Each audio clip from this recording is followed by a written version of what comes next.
Hola, ¿qué tal? Buenos días. Les saluda la maestra Carol Janet Baez Amena y el día de hoy vamos a continuar con nuestra cápsula número 14 en la materia de temas selectos de los derechos humanos. Permítanme, les voy a compartir pantalla. Ahí estamos. Ahí se está compartiendo ya. Muy bien. Y bueno. Recuerden que tenemos un objetivo, manténganlo a la vista siempre, recuérdenlo, léenlo y analícenlo. Seguimos en la unidad número 3, Sistemas de Protección en los Derechos Humanos en México, y hoy vamos a hablar acerca de las organizaciones no gubernamentales de los derechos humanos. Y bueno, cuando hablamos de una naturaleza jurídica y social, tenemos que hablar de las organizaciones no gubernamentales de los derechos humanos porque son agrupaciones que son privadas, son independientes del aparato federal y no tienen fines de lucro. Por lo tanto, están constituidas única y exclusivamente para la defensa. En el marco de la teoría de los derechos humanos, pues también van a actuar como mecanismos no estatales de contrapeso del poder público que son indispensables para vigilar la efectividad del principio de legalidad y el cumplimiento de las obligaciones convencionales del Estado.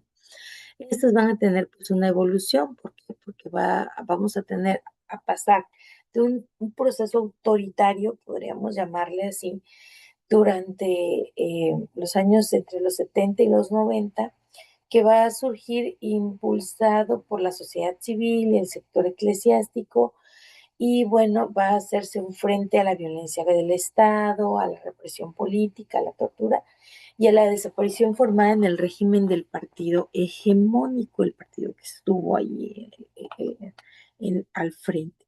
Y bueno, esta articulación incidencia, ¿verdad? En 1990 hasta el presente, pues va a consolidar redes nacionales e internacionales de litigio, transición y pues de la denuncia pública, litigio pues estratégico y de alto impacto, articulando recomendaciones de la CNDH y reformas constitucionales.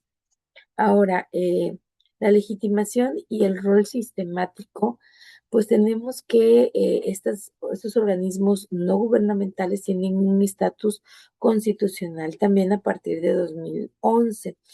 Por las reformas que se hicieron, se van a posicionar como intermediarios esenciales entre las víctimas y las autoridades, y su labor pues va a ser canalizar la exigibilidad de derechos y promover la interpretación conforme y la aplicación al principio de pro persona en decisiones judiciales y políticas públicas. Tiene ciertas funciones sustantivas cada una de las organizaciones no gubernamentales, por ejemplo, lo que es la documentación e investigación, porque elaboran informes, sombras e investigaciones técnicas sobre las violaciones graves de los derechos humanos, aportando así evidencias objetivas ante comités de la ONU. Ahora, también hay un acompañamiento e insumos que son trazables, que representan lo que es la jurisdicción, es interdisciplinario y hay asistencia también a través de estas instituciones no gubernamentales, psicológicas, especialmente para las víctimas que tengan algún procedimiento ordinario. Ahora, también hay a través de ella otra función que es importante como la incidencia y la educación. Estas impulsan las reformas legislativas formando una sensibilización ante la opinión pública. Las organizaciones y redes emblemáticas, pues son de los principales factores no gubernamentales en el escenario jurídico y social mexicano. Las ONGs emblemáticas, encontramos algunas de ellas como el Centro de Derechos Humanos Miguel Agustín Pro Juárez, referente con más de 35 años defensando casos y capacitando a comunidades. Está también la Comisión Mexicana de los Derechos Humanos, que es especialista en litigar casos de tortura, desaparición forzada y desplazamiento interno ante las cortes, ante la Corte de los Derechos Humanos. Encontramos también otras organizaciones no gubernamentales como el Centro Tlachinoyan, que va a ser un defensor integral de los pueblos indígenas de la montaña de Guerrero. Y pues también tenemos la red TDT, que es una articulación nacional con más de 85 organizaciones civiles en 23 estados del país, que va a coordinar agendas colectivas de protección. Hay algunos impactos en criterios que tiene la Suprema Corte de Justicia de la Nación. Eh, Están la transformación de criterios jurisprudenciales que van a impulsar el precedente de la Suprema Corte de Justicia de la Nación y la Corte de los Derechos Humanos. Las ONG pues han logrado en muchas ocasiones, como los casos que se mencionan aquí, incorporar lo que son los más altos estándares internacionales en orden jurídico interno. Y pues van a tener una intervención que ha sido determinada en la delimitación del fuero militar y la restricción del arraigo y la obligación general para investigar. También encontramos lo que son los litigios estratégicos dentro de las organizaciones no gubernamentales, por ejemplo, el uso del amparo e interés legítimo que va a ser presentado a partir del 2013. Esta ley de amparo, pues la figura del interés legítimo colectivo nos permite a las ONGs promover lo que son juicios de amparo para la defensa de los derechos difusos y colectivos. Asimismo, la presentación recurrente de memorandos de calidad de amicus curiae, que son amigos de la Corte y que brindan pues argumentos técnicos y jurisprudenciales que son claves para orientar los fallos de la Suprema Corte de Justicia de la Nación. Y bueno, hay algunos hitos en litigio estratégico que podemos retomar, ¿verdad? Por ejemplo, en 2009 el caso Pacheco, que va a obligar a acatar las sentencias de la Corte de los Derechos Humanos en México, la reforma constitucional que va a ser un resultado directo de la presión coordinada de las ONG y la sociedad civil en 2011. De 2014 a 2018 vamos a encontrar Ayotzinapa, donde se va a impulsar la creación del mecanismo de seguimiento internacional. Y en 2020, pues vamos a encontrar el control de convencionalidad, que son amparos colectivos contra la militarización y en favor del medio ambiente. Claro que dentro de todo este proceso, las organizaciones de las Naciones Unidas hay también algunos desafíos, como lo hay en cada uno de estos procesos legales, ¿verdad?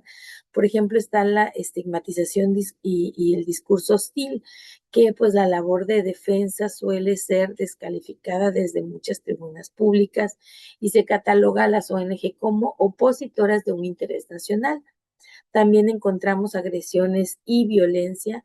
Por ejemplo, México pues se mantiene como uno de los países más peligrosos para ejercer la defensa de los derechos humanos y el periodismo. Y pues también otro desafío es la sostenibilidad financiera, porque pues hay retos para mantener la interdependencia económica frente a las restricciones normativas e incentivos fiscales reducidos para estas asociaciones civiles. Entonces, bueno, tenemos que considerar aquí finalmente, ¿verdad? Que eh, las organizaciones no gubernamentales tienen insubstituibilidad democrática. ¿Por qué? Porque las ONG constituyen un pilar indispensable para la vigencia del Estado constitucional y el democrático de derecho en México. También es un puente de convencionalidad que ha sido el motor principal para vincular el juicio de amparo interno en el sistema interamericano de los derechos humanos. También el que está centrado en las víctimas cuando se transforman lo que son agravios individuales en causas estructurales mediante lo que son los litigios estratégicos y la dignificación del acompañamiento humano. Y finalmente, ¿verdad? Tenemos que decir que las ONGs, pues también es una urgencia de protección porque resulta imperativo hoy fortalecer el mecanismo de protección para personas defensoras y respetar el espacio cívico.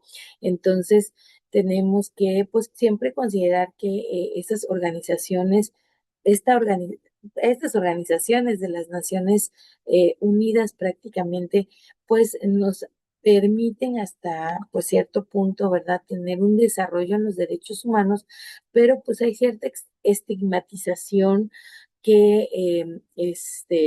no deja paso a que pues realmente ellas alcancen pues todos los objetivos plasmados.